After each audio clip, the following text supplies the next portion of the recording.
দর্শক আজকে আমরা আসছিলাম পলদিয়া মাছ ধরা দেখানোর জন্য আপনাদেরকে।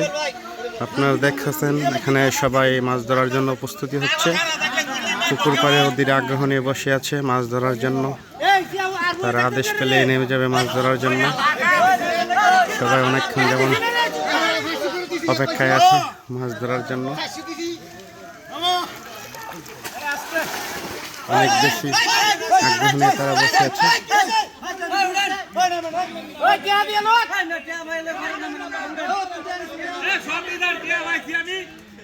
অনেক লোক, তাই হলো গ্রাম বাংলার ঐতিহ্য। বিলের মধ্যে মাছ ধরার জন্য সবাই আসছে।